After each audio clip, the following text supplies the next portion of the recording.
Bill Maher just went to bat for Whoopi Goldberg, but is she a victim of cancel culture or finally getting what she deserves? Let's break this down.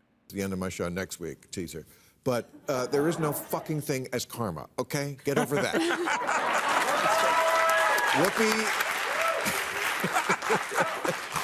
attacks me on a regular basis. She says stupid shit on a regular basis. They just happen to coincide. But can I just say this? I had on last week Ira Glasser, former longtime head of the ACLU, talking about free speech. Whoopi Goldberg, who, by the way, I hope is still a friend, we can disagree with each other, should not be canceled or put off her show. So here's what happened. Whoopi made another controversial comment and it blew up. She got suspended from The View. Again, Bill Maher? He jumped in to defend her, saying cancel culture went too far. But let's be real. Is this just free speech or free excuses? Platforms that have stuff on them that not everyone on that platform or who consumes stuff on that platform enjoys. And The View is a particularly weird place to do a cancellation. So basically Maher said, and I quote, Whoopi Goldberg should not be canceled or put off her show. Okay, Bill, but what about accountability? Free speech doesn't mean a free pass. Others invented it a long time ago, but it's The View. Well, that's the problem in America. But There is one view, right, and one that's clearly true opinion, and everybody else can go sit in the corner. That's correct. I think that's not actually, you're right, the name raises questions, and certainly there's been some much covered internal politics on that show, but I do think that, you know, there is space. Maher even joked, it's called The View, not the facts. That's cute, but misinformation isn't funny, and when you're on national TV with millions of viewers, words matter. That's it, mission accomplished, we talked about it. Can we just understand that part of our sorry racial history in this country is that the point of view from a black person is often going to be very different and sometimes shocking to a white person. I pulled the quote from when Whoopi defended Michael Vick.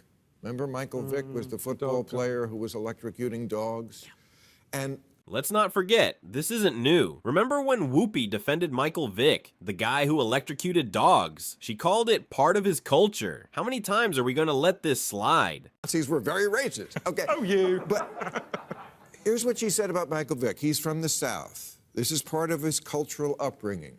For a lot of people, dogs are sport. Instead of just saying he's a beast and he's a monster, this is a kid who comes from a culture where this is not questioned. Okay? You see the point here? Again, I don't agree with her on Michael Vick, but we grew up in... Maher says there's no impact from her words. Really, there are people who listen to her every day. This isn't harmless. It shapes public opinion. And the answer is not to make them sit in a corner for 2 weeks. That is insulting. It's so insulting to make a 65-year-old, I mean, the person at ABC News said, I've asked her to take time to reflect and learn about the impact of her comments. Reflect. How insulting for someone of her age, who's a sophisticated person, and the impact of her comment. There is no impact. There aren't neo-Nazis waiting for the green light from the lady on The View to go out and do a new crystal knot. Free speech is important, but it also means people can call you out when you're wrong. That's not cancellation. That's called consequences. We need free speech to make mistakes. We need free speech to say really unpopular things. And one of the reasons I'm always proud to come on this show, and I suspect you feel the same way, Catherine, is this is the only space left on television where people can speak freely and not be terrified, right? Yes. And you have, you know, and I just want to say that, you know, I'm conscious that you have the scars on your back for fighting to keep that there from 9/11 right sure to I'll get them tonight. years, right? And it's Maher's whole brand is speak freely, and we respect that. But defending bad takes because you like the person, that's bias, not bravery. So what do you think? Is Whoopi Goldberg being silenced, or is she finally being held accountable? Drop your thoughts in the comments. We read every one. Don't forget to like, subscribe, and hit that bell. This is Unfiltered Nation, where free speech meets real consequences. Stay bold, stay informed, stay unfiltered.